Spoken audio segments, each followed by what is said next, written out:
Muito bem, pessoal. Professor Luiz Santos com vocês, de Direito Constitucional, ADM, Regime Jurídico Único, Lei 8.112 de 90. Estamos aí nos avançados estudos desta lei.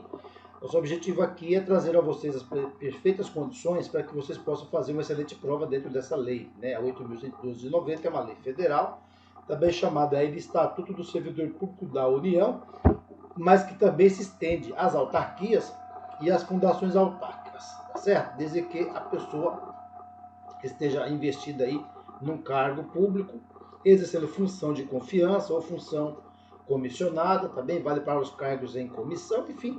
O que nós excluímos aqui na legislação 8.112 de 90 é basicamente o trabalhador que está com carteira assinada, exercendo emprego, de regra nas empresas públicas ou sociedades de economia mista, mas também vale para as chamadas autarquias se estiverem em regime especial.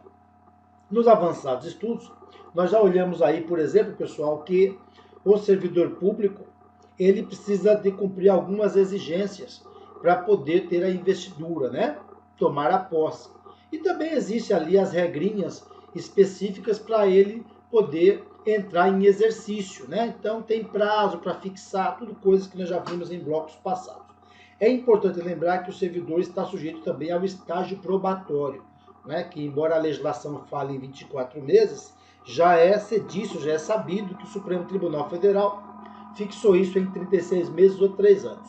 Nesse período, o servidor deve estar atento a alguns detalhes, a alguns requisitos que ele tem que cumprir, como, por exemplo, a assiduidade, portanto, não faltar, ser responsável, assumir o que fez, ter a capacidade de iniciativa, portanto, ter mais proatividade.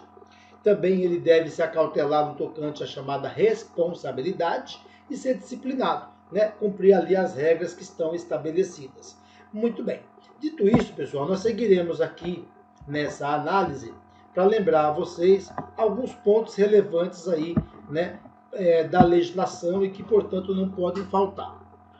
O servidor que não for aprovado no estágio probatório, ele será exonerado e não demitido. Ou seja, aquele que foi demitido é o servidor que andou aprontando, fez coisa errada, de regra praticou coisas graves, na maioria das vezes, inclusive, condutas criminosas. Então, esse será demitido. Então, vocês devem ver a demissão como uma pena.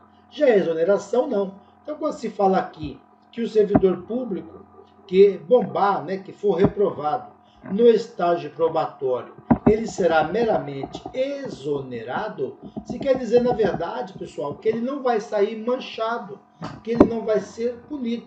Então, não conseguiu lograr êxito no estágio probatório, que é muito raro, reprovar na experiência, mas se acontecer, ele será exonerado. Agora, se ele for estável, ele volta para o cargo anteriormente ocupado, certo? Então, o servidor, como já dito aí em outro momento, ele é, por exemplo, um analista da Receita Federal, mas ele passou no concurso para auditor da Receita Federal.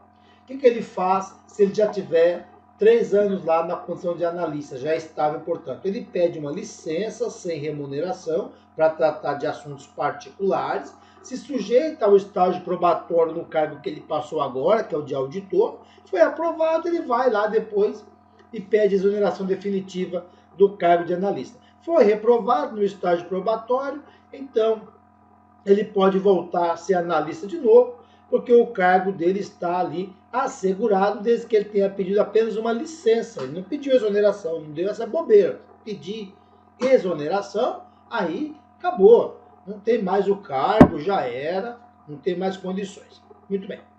O servidor em estágio probatório poderá exercer quaisquer cargos de provimento em comissão, pessoal, função de direção, chefia, assessoramento, como nós chamamos aí, no órgão ou entidade de lotação, quer dizer, lotação entenda, onde ele trabalha, e somente pode ser cedido para outro órgão ou entidade para ocupar cargo de natureza especial, cargo de provimento em comissão, direção, assessoramento superior, que nós vamos chamar aqui de DAS. O que, professor, significa essa sigla? DAS, direção, D, assessoramento, A, superior, S, DAS. Então, o servidor público que estiver no estágio probatório, não há nenhum problema dele assumir esses cargos em comissão, onde ele será diretor, assessor, tá certo, pessoal? Trabalhar aí na área superior, portanto, nesses níveis que estão colocados aí no slide.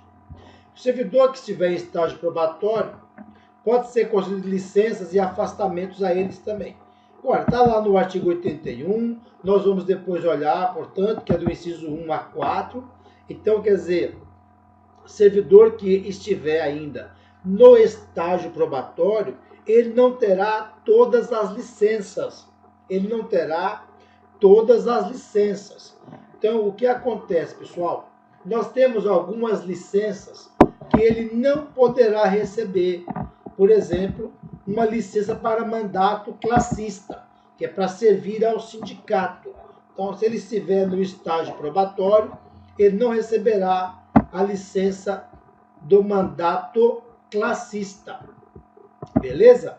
Existe uma outra licença que não vai ser dada a ele, que é a licença para capacitação. Essa licença para capacitação exige 5 anos no serviço público. Ora, se ele está no estágio probatório, ele nem completou 3 ainda. Então, ele também não tem direito à licença para capacitação. E existe uma derradeira também, que é para tratar de assuntos particulares. Para tratar de assuntos particulares. Aquela que ele tira, por exemplo, para submeter-se a estágio probatório relativo a outro cargo, quando ele passa em outro concurso.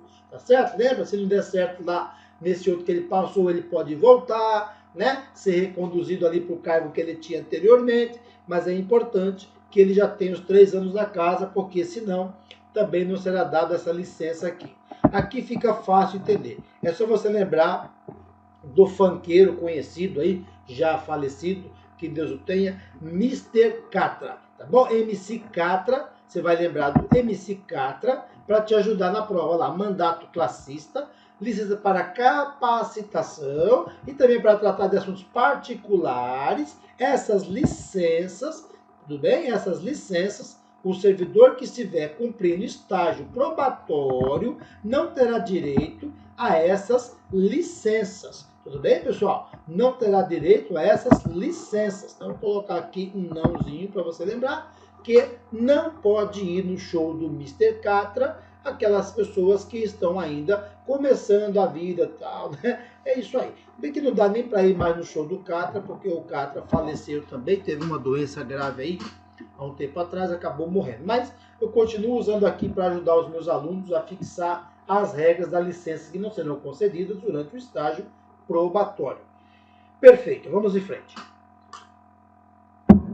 O estágio probatório ficará suspenso durante as licenças e os afastamentos previstos na lei, bem assim nas hipóteses de participação em curso de formação, e será retomada a partir do término do impedimento. Ou seja, se a prova perguntar a vocês se é possível suspender o estágio probatório, ele não fica correndo por um período, a resposta é certa, né? Uma questão mais genérica.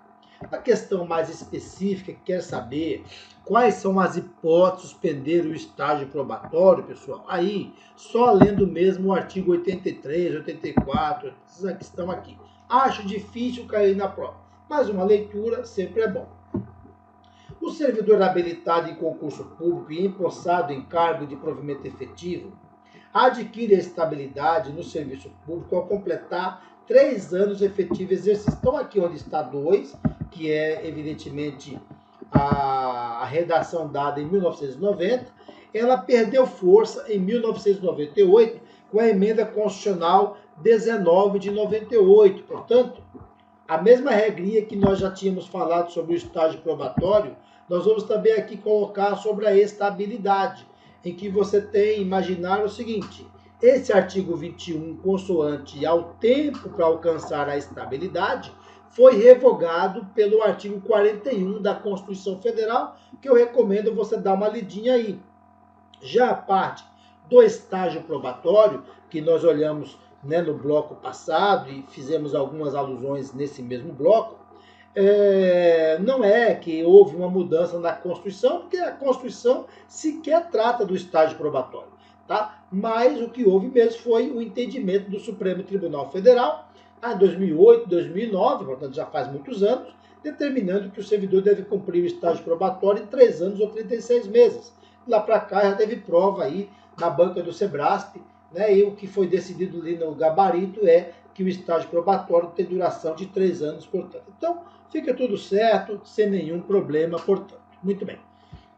Consoante aqui ao artigo 29 da chamada recondução, é bom primeiro vocês se recordarem que a recondução é uma forma de provimento de cargo público, né? Então, o servidor público reprovou no estágio probatório e, portanto, ele foi agora reconduzido, né? Mas coloca-se aqui no artigo 29 algo a mais, né? Olha lá, a recondução e retorno do servidor estável ao mesmo cargo que ele tinha antes e decorrerá, primeiro, a pessoa bombou no estágio probatório relativo a outro cargo, conforme já explicado.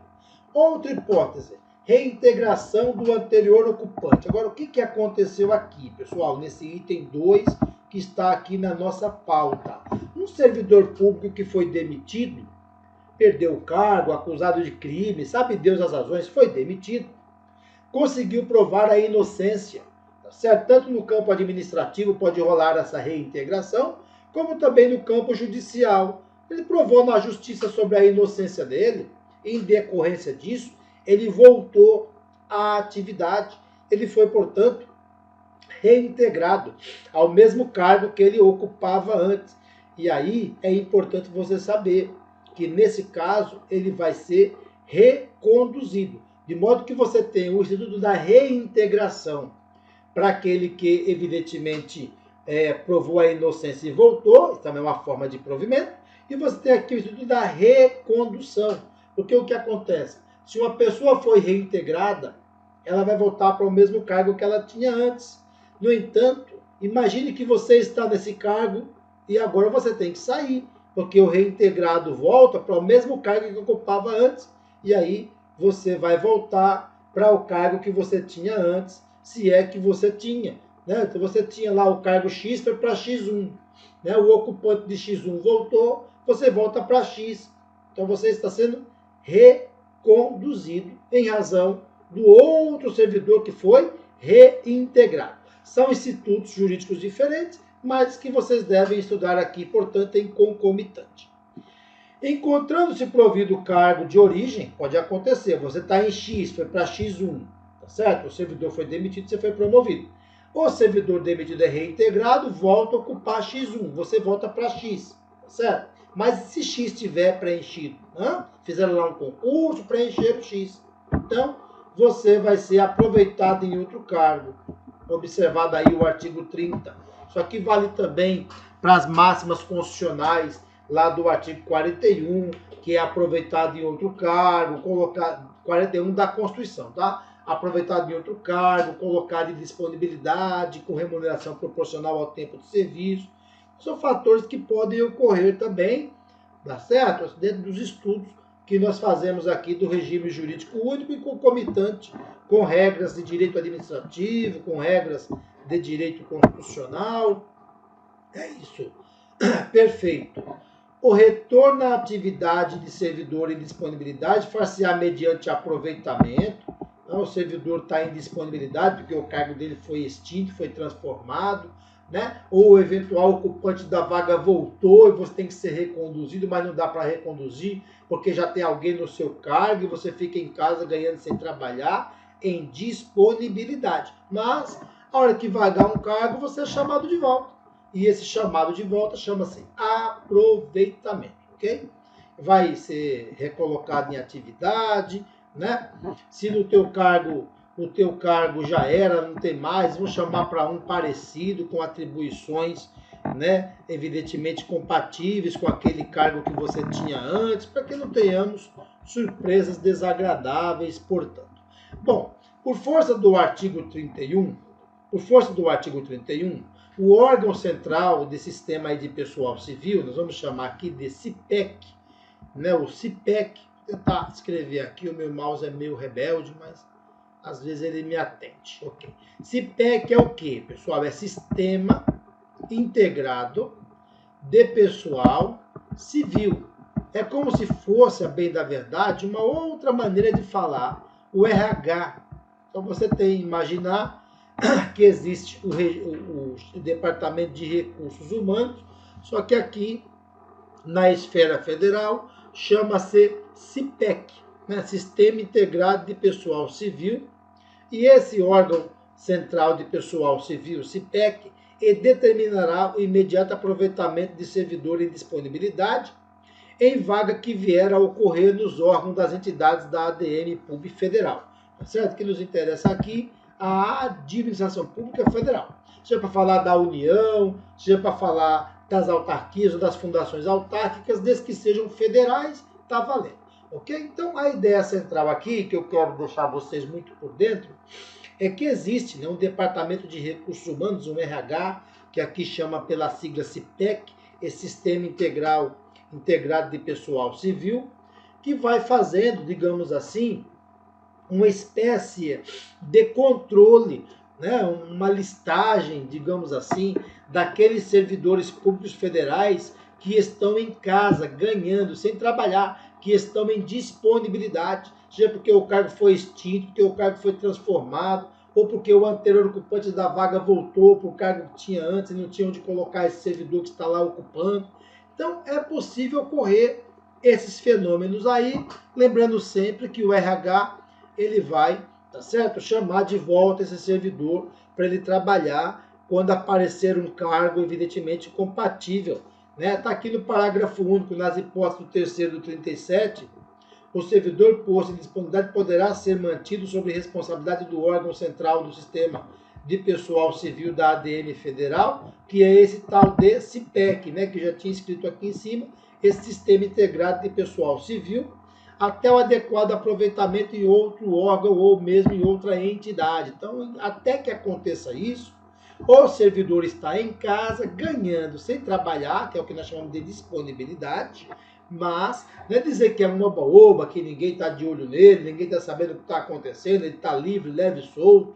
Não é isso não. Existe sim esse órgão chamado CIPEC, que se encarrega de ficar ali, digamos que exercendo algum tipo de controle desses servidores que encontram-se atualmente em disponibilidade, que é quando ele está em casa ganhando sem trabalhar. Tá certo? Tudo bem, está na Constituição que ele recebe de maneira proporcional. Não é demais lembrar a vocês, se vier na sua prova, qual é o entendimento do Supremo Tribunal Federal sobre isso? Jurisprudência. Se a sua prova vai cair isso ou não, tem que olhar seu edital direitinho e ficar por dentro. Mas se perguntar de acordo com o entendimento do Supremo Tribunal Federal, ele vai receber de maneira integral e não proporcional. Então, de acordo com a Constituição, quem está em disponibilidade recebe remuneração proporcional ao tempo de serviço. Quem está em casa ganhando sem trabalhar, evidentemente nesse entendimento da Constituição. Se vier de acordo com o Supremo, recebe integral, deixe isso registrado. Muito bem.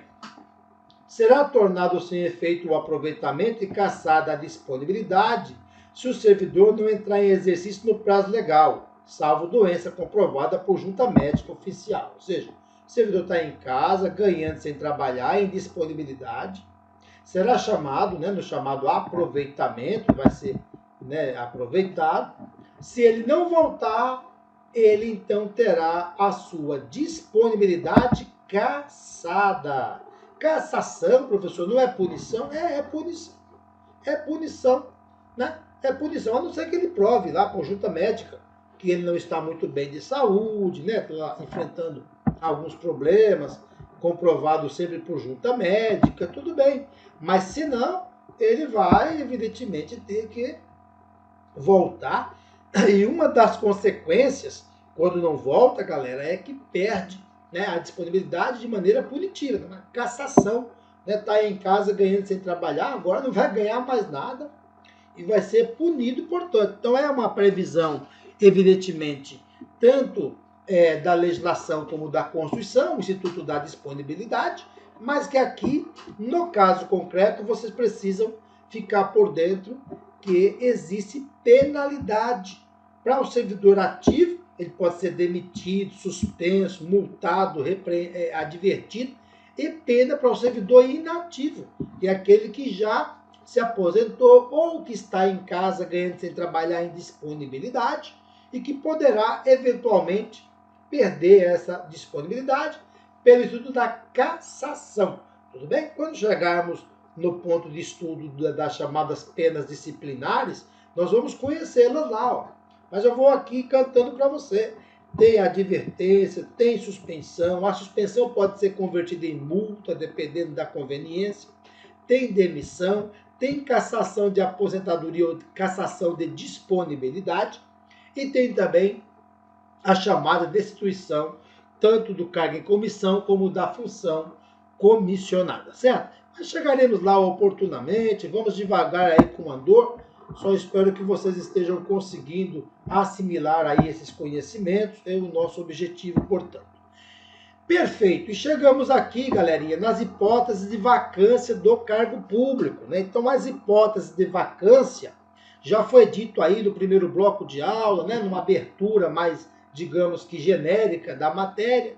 Agora nós estamos na avaliação dos artigos. Lembrando sempre a vocês que as hipóteses de vacância do cargo são aquelas em que o cargo está vago. Vacância, cargo vago. E vagou por quê, professor? Porque o servidor não quer mais continuar. Ele pediu exoneração. Ou o servidor foi reprovado no estágio probatório. Exoneração. Então, lembre-se sempre que a exoneração, quando ela é a pedido, o servidor pediu, né? Passou no outro concurso, quer tocar a vida por lá, não quer mais ficar nesse cargo, pede exoneração, que não é pena. Mas eu posso também ter a chamada exoneração de ofício, que é o quê? A exoneração de ofício é quando o servidor público, ele, vamos assim dizer, reprovou no estágio probatório e foi exonerado. Ou ele, havendo tomado posse, não entrou em exercício no prazo legal, não foi trabalhar. Ele também tem que ser exonerado, porque ao momento em que ele assina a posse, ele já é contado no rol dos servidores públicos, tá certo? Então, se ele está contado no rol dos servidores públicos, para eu poder tirá-lo desse rol, eu preciso, evidentemente, tirá-lo de alguma forma, ou demitindo ou exonerando. Aqui, no caso, não posso demitir se ele não praticou nenhuma conduta irregular, pessoal. Uma conduta ilegal, eu não posso, né? Uma conduta abusiva, eu não posso, nada que a lei determine a demissão dele. Então, por hora vocês entenderem que a exoneração gera vacância, mas não se trata de uma penalidade, tá bom? Tá saindo numa boa. Agora eu tenho a demissão. Demissão aqui deve ser avistada como uma pena. Então, o servidor andou aprontando, fez coisa errada, praticou improbidade, praticou crime contra a administração pública, faltou por mais de 30 dias consecutivos, eventualmente faltou por 60 dias intervaladamente durante um ano. Tem lá as hipóteses previstas na lei, que nós vamos depois avançar e chegar lá, já lá pelo artigo 132, quais são as hipóteses. Portanto, tem uma lista de situações em que o servidor poderá ser, portanto, demitido. Chegaremos lá, beleza? Tem aqui também a promoção. Vocês devem se recordar que quando nós olhávamos as hipóteses de provimento, nós falávamos que na promoção o servidor público ele gera provimento e vacância, né? Porque se foi promovido, saiu de um cargo, concorda não? Foi promovido, ele saiu de um cargo e está agora indo para outro de nível, digamos assim, mais elevado. Então, é como se vocês pensassem que ele sai daqui e vai para acolá, né? Ele tem uma ascensão profissional, certo? Ao sair daqui, ele está gerando vacância do cargo público, que é o que está na nossa pauta. Ao chegar aqui, ele está gerando provimento do cargo público, que nós já vimos anteriormente. Então, veja, tanto na promoção como também na readaptação, tanto na promoção como também na readaptação, nós temos, pessoal, nesses dois institutos aqui, nós temos, né, deixa eu só puxar uma setinha aqui, nós temos a ocorrência de provimento, ou seja, o cargo vai ser preenchido, e também temos a ocorrência da vacância, que é o que está agora aqui na pauta, né? A vacância se escreve com N, tá? Vacância. Vacância é quando o cargo está vago. E tanto na promoção, quando o servidor tem a ascensão, né? Uma subida, digamos assim, uma ascensão no cargo público, como também na readaptação, que é quando nós temos o servidor público assumindo, digamos, um novo cargo, agora compatível com sua nova realidade, entende? O servidor adoeceu, teve lá um problema grave de saúde, não daquelas que levam à aposentadoria, pessoal, mas que de certa forma, digamos assim, reduz a capacidade dele de continuar naquele cargo. Ah, professor, aposenta ele. Veja, filho, até por mandamento constitucional, após a última reforma da Previdência, o servidor só pode ser aposentado por invalidez quando não for possível fazer a readaptação dele. Ou seja, houve, a partir da emenda constitucional da reforma da Previdência derradeira, de 2019, um grau a mais de dificuldade para a concessão do benefício previdenciário da aposentadoria. Então, antes há que se tentar readaptar. Não sendo possível readaptar, tá certo? Às vezes não é possível, é um derrame que o servidor teve com graves comprometimentos motores, tá certo? Ou, evidentemente, é uma doença grave, contagiosa ou incurável. Não há meios de readaptar, aposenta ele, certo? Mas primeiro tenta-se readaptar, colocar em novo cargo, agora compatível com sua nova realidade, né? Em decorrência da doença ou em decorrência do acidente. Por ora, isso aqui eu estou indicando para a prova, tá? Tanto aqui a promoção, como também a readaptação, eu estou indicando para a prova, para dizer assim, olha, muita chance de cair esses dois aqui, porque eles conseguem gerar ao mesmo tempo e com o mesmo nome, provimento e vacância. Fique de olho. Chegamos agora a falar da aposentadoria. Aposentadoria é um instituto jurídico, também previsto, claro, no direito previdenciário, mas que está aqui para nós no regime jurídico único dos servidores federais. Por quê? Porque, é claro, né, pessoal, o servidor se aposenta. E, não obstante as regras constitucionais, nós precisamos também de regras legais para tratar do tema aposentadoria. Do ponto de vista conceitual, o que seria mesmo a aposentadoria? A concessão do benefício previdenciário àquela que houver cumprido todas as exigências legais para a concessão do benefício de aposentadoria.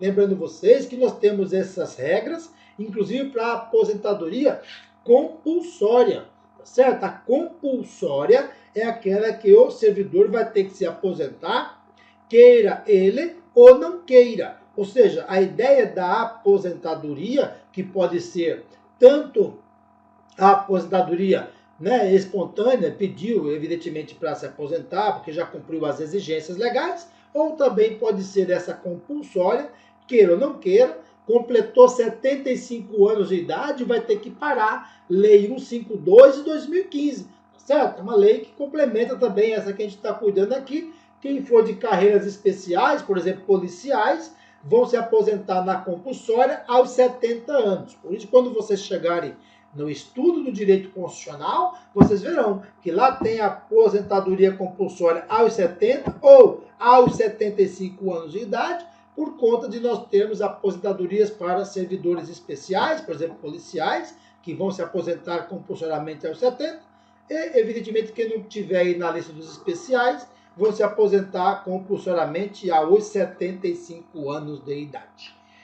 Perfeito, professor, mas quando eu estiver lendo lá, se aparecer 70 na lei, pois é, nós vamos chegar também nessa parte de estudo, mas já vou te alertando, tá, pessoal? Sempre que a Constituição Federal mudar uma regra essa que já constava anteriormente na lei, nós vamos fazer valer a regra constitucional.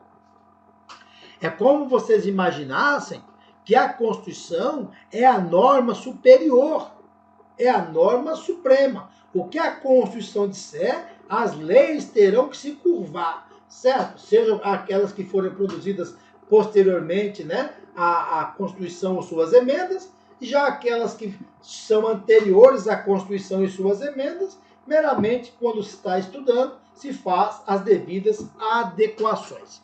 Perfeito. Outra hipótese de vacância. Posse em outro cargo quando não for possível acumular. E o que ocorre, pessoal, quando nós chegamos no estudo da Constituição e da lei, nós perceberemos que só é possível acumular 2 cargos de professor. Um cargo de professor com outro técnico científico. 2 cargos privativos de profissionais da saúde com profissão regulamentada. O vereador também pode acumular cargo público se houver compatibilidade de dias e horários. O militar, depois da última emenda constitucional em 2019, também pode ser professor, dar aulas. Então essas hipóteses de acumulação estão previstas na Constituição, tá certo? No estudo mais avançado, se percebe que juízes, magistrados, portanto, podem dar aulas e membros do Ministério Público, né, portanto, promotores de justiça no âmbito estadual, procurador da República no âmbito federal, poderá ser professor também, dar aulas. É uma lista curtinha dos que podem acumular de modo remunerado os cargos públicos. Professor, o da saúde, o vereador, o militar que quer ser professor, o magistrado ou o membro do MP que quer ser professor. Então, uma listinha ali. Quem não se encaixar nessa listinha, portanto, não poderá ter 2 cargos. Sinalizando o quê, professor? Que ele vai ter que abrir mão de um. Ou seja, vocês imaginem, você é técnico do INSS e passa no concurso para analista do INSS e você não vai poder ficar nos 2, porque não são acumuláveis. O que você vai ter que fazer? Você vai ter que escolher um. E é evidente, se você era técnico e agora passou para analista, ganha mais, né? Ganha o dobro, você vai fazer? Uai, você vai pedir exoneração de técnico e ser analista. Nos 2 não dá para ficar, né? Mas sempre lembrando as regrinhas que eu já trouxe para vocês aí anteriormente, que é possível pedir uma licença, né, pessoal, para tratar de assuntos particulares por até 3 anos, sem remuneração, né, ali do cargo de técnico, para poder submeter-se ao estágio probatório relativo ao analista. Finalizou lá, você decide o que você vai fazer da sua vida, né? Você quer, não, eu prefiro agora ser analista, passei a cumprir o estágio probatório. Firmeza, é o que normalmente acontece. Se der errado, né, bombou lá no estágio probatório, não conseguiu ser aprovado, volta a ser técnico, o cara está te esperando lá, chama-se recondução. As exigências é o que mesmo para fazer isso, pessoal? Que já seja estável no cargo de técnico, tenha lá os 3 anos nesse primeiro cargo e que não tenha saído havendo sido exonerado, tenha saído meramente para cumprir uma licença. Firmeza? Seguro? Muito bem. E por fim, nós temos aqui o falecimento. Então, o falecimento é uma das causas da vacância do cargo público, né? O servidor morreu, dia seguinte é publicado no Diário Oficial que o cargo entrou em vacância. Professor, quando o cargo está em vacância, ele está hábil para ser preenchido, para ter provimento? Claro que sim. Mas é importante que vocês compreendam que quando nós estamos aqui falando das hipóteses de vacância, nós estamos dizendo, pessoal, que o cargo por hora vagou, porque o servidor público pediu para sair, exoneração. Ou ele, eventualmente, reprovou no estágio probatório, exoneração. Ou ele, havendo tomado posse, não entrou em exercício no prazo legal, exoneração. Ou ele foi demitido, se ele foi demitido, ele andou praticando crime. Ou às vezes nem é crime, mas é uma conduta grave, excesso de falta, tem lá as hipóteses. Então ele foi demitido, isso é manchado, porque a demissão é pena.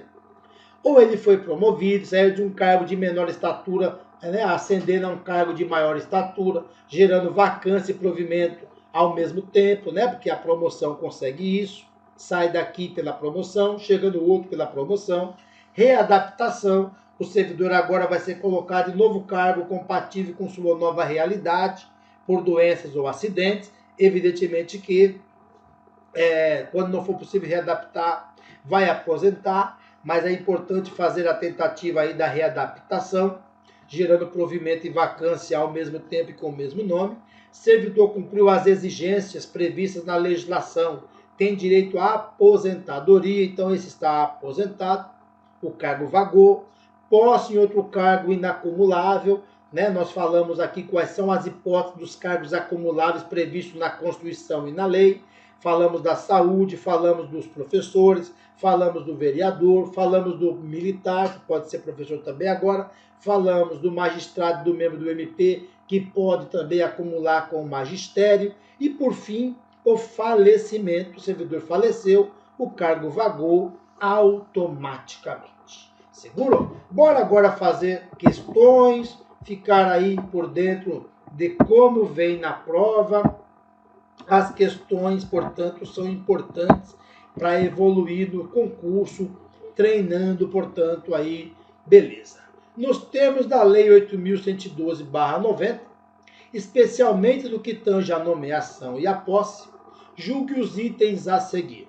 Então, nós temos que pensar aqui que a questão veio sobre a Lei 8.112/90, que é o nosso objetivo aqui, e o assunto é nomeação e o assunto é posse.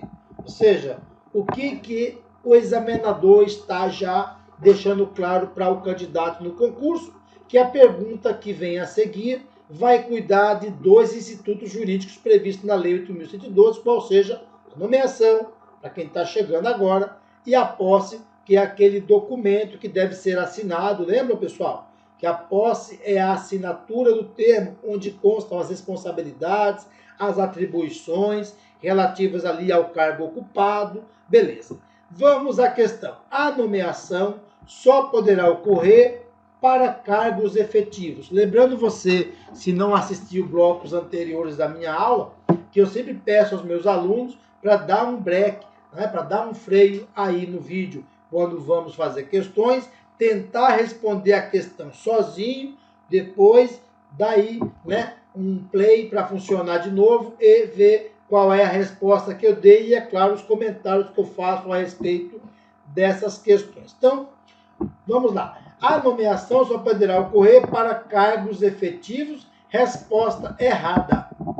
Há um equívoco de quem estuda esse regime jurídico dos servidores, portanto, esse estatuto, de achar que esse estatuto ele cuida somente dos cargos efetivos.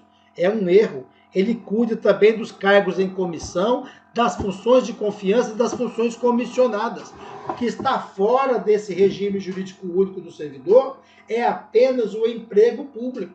Então, marcamos errado a essa questão e a justificativa, lógico, de estar errada, é colhida a partir da Lei 8.112/90, no artigo 9º, onde está colocado que a nomeação far-se-á em caráter efetivo quando tratar-se de cargo isolado de provimento efetivo ou cargo de carreira de provimento efetivo, ou seja, eu falo em cargo de provimento efetivo quando ele ocorrer em nomeação de caráter efetivo, certo, gente? Que é o que vocês buscam aqui estudando. Mas isso aqui é o item 1. Olhem que também tem o item 2. A nomeação far-se-á em comissão. É aquela galera que está entrando sem concurso, inclusive na condição de interino. Lembre-se que interino quer dizer o quê, gente? Trabalhar de maneira provisória para cargos de confiança vago. Esses cargos de confiança é uma nomenclatura mais, digamos que popular, né? Menos técnica, mas que é dado para o chamado cargo em comissão. Então, percebe-se aqui que o examinador, quando o legislador fez a lei, para não praticar o pleonasmo, a redundância, né? Nomeação far-se-á em comissão, inclusive na condição de interino, para cargos em comissão vaga, para não ficar muito redundante, muito pleonástico, ele acabou mudando aqui o finalzinho, dizendo, olha, nomeação em comissão é quando o cargo for de confiança, porque é um empecilho, né? Digamos, uma tentativa de impedir que se pratique o vício de linguagem, né? Porque, na verdade, esses cargos de confiança são cargos em comissão, entendeu? É assim que a Constituição chama, mas tudo certo, a pergunta aqui não tá, a resposta não está errada por conta disso, só estou te dando um alerta aí para você ficar mais por dentro. Beleza. Vamos ver mais uma questão juntos aqui. A posse ocorre com a publicação nominal na imprensa oficial daquele que em 30 dias deverá entrar em exercício. A posse ocorre com a publicação nominal na imprensa oficial daquele que em 30 dias deverá entrar em exercício. Cuidado, pessoal, com essas ratoeiras aqui, com esses pega-ratão. A pessoa fala aqui, ó, 30 dias, então, beleza, é realmente esse o prazo previsto lá no artigo 13 da Lei 8.112 de 90 para que ocorra a posse e vai errar na prova. Tá errado aqui, pessoal. Mas por que tá errado, gente? Porque a posse ocorre com a assinatura, tá certo, pessoal? Não é com a publicação nominal na imprensa oficial. Com essa publicação nominal na imprensa oficial, nós teremos, pessoal, a nomeação, certo? Não, nomeou, agora após 30 dias você vai pensar na posse realmente. Então, a publicação nominal é a nomeação do servidor. Até aqui, ó, pela nomenclatura nominal de nomeação. Então, é a nomeação, né, que ocorre aí, portanto. A posse, ela não ocorre com a publicação. A posse, ela ocorre com a assinatura do termo onde constam as responsabilidades, tá certo? Onde constam as atribuições e os deveres, que serão evidentemente ali lançados sobre o servidor público. Então, marcamos errado.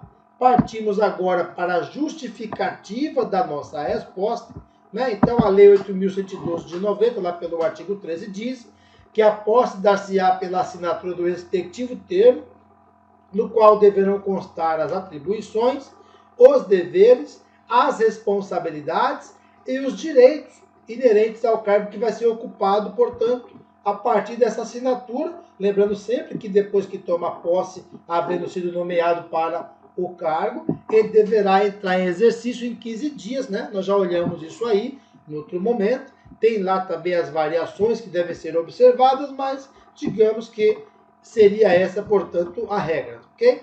Essas regras de posse não podem ser alteradas de maneira unilateral por qualquer das partes, a não ser quando a lei assim admitir, quando a lei assim, digamos, prevê, certo? Então, estamos aí marcando errado pelas razões já explicitadas, portanto, aí. Firmeza. Tudo bem, pessoal? Estão conseguindo evoluir aí, aprender um pouquinho? Espero que vocês consigam o suficiente para serem aprovados no concurso, certo? Lembrando sempre vocês que quando nós estamos aqui estudando a Lei 8.112 de 90, nós estamos de posse de uma lei que tem uma capacidade de didática muito intensa, não é uma lei complexa, difícil de compreender, que você fica lendo e relendo, não entende nada. Perceba que é uma lei boa, né, e que pode permitir você aprender direitinho e fazer uma excelente prova, de sorte que o aprendizado da Lei 8.112 de 90 exige alguns conhecimentos constitucionais, alguns conhecimentos de direito administrativo, mas durante aqui as nossas exposições da própria aula, das questões, eu procuro deixar vocês por dentro, né, dessas variações colhidas a partir da Constituição e também do direito administrativo.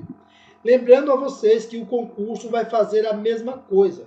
Não existem questões aqui nos concursos atualmente que sejam estanques, sabe assim, questões isoladas, totalmente separadas de todo o sistema jurídico brasileiro. Não, vai ter sempre que saber um pouquinho do direito constitucional, um pouquinho do direito administrativo para responder com perfeição as questões, portanto. Valeu? É isso aí. Depois eu volto para trazer a vocês aí mais regras da Lei 8.112 de 90. Espero que vocês estejam conseguindo entender tudo aí. Valeu? Isso aí. Olá, você acaba de assistir a uma das aulas, ou uma parte das muitas aulas que nós temos aqui no curso preparatório Gabaritando INSS. E se você chegou até aqui é porque você gostou, não foi? Então continue, porque eu tenho um recado importante para te passar.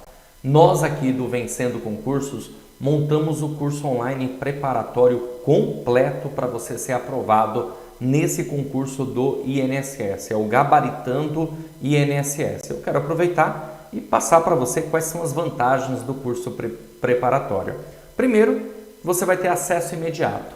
Então, no momento que você adquirir o curso preparatório, você já recebe no seu e-mail os dados de acesso, login e senha.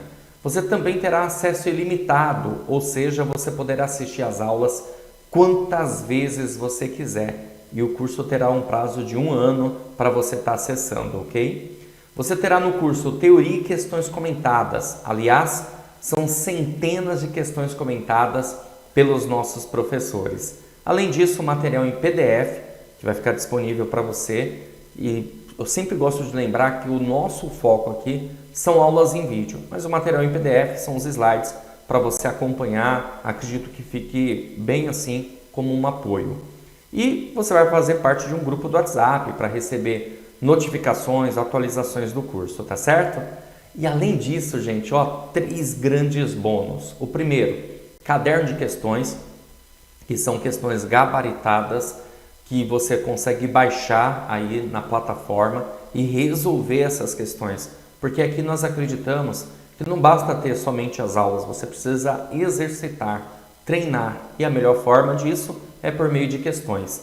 Além disso, simulados. Nós vamos aplicar um simulado em outubro e outro em novembro, meados de outubro, meados de novembro. E uma revisão de véspera. Aliás, uma super revisão de véspera com os nossos professores para que você tenha total condições de ser aprovado nesse concurso. E olha só, tudo isso por um valor super especial que eu não sei até quando eu vou conseguir segurar esse valor, de R$ 597 por apenas R$ 297. É isso mesmo que você ouviu. Somente R$ 297 ou parcelado em até 12 vezes de R$ 29,65. Agora me diz, o que você compra com R$ 29? Você consegue adquirir aqui o curso preparatório completo para o INSS. Como que você vai fazer para adquirir o curso? Abaixo desse vídeo, na barra de descrição, vai ter um link. Você vai clicar nesse link, vai ser redirecionado à página do curso, onde você vai encontrar todas as informações, inclusive mais aulas demonstrativas. E lá no meio da página vai ter um botão amarelo, você vai clicar para preencher seus dados, escolher a forma de pagamento e começar a estudar com a gente o quanto antes, ok? Mas se por acaso você ficar com alguma dúvida, faz o seguinte, entre em contato conosco pelo nosso WhatsApp, Central de Atendimento, o 947838693, DDD 11, e o 974656052. Estamos aqui à sua disposição para sanar todas as suas dúvidas. Ah, outra coisa, lá na página também tem um chat online. Se na hora da compra você tiver alguma dúvida, é só chamar também um dos nossos consultores que estaremos à sua disposição para sanar as suas dúvidas e você fechar aqui com a gente o curso preparatório e começar a sua tão sonhada aprovação, né? A sua empreitada aí para conseguir aprovação nesse concurso, tá certo? Bom, vou ficando por aqui, um grande abraço para vocês. Ó, clica no link, já faz a matrícula, não pode perder tempo, né, gente? A prova é dia 27 de novembro, então quanto antes você começar, melhor. E a gente se vê dentro da plataforma. Valeu, até mais!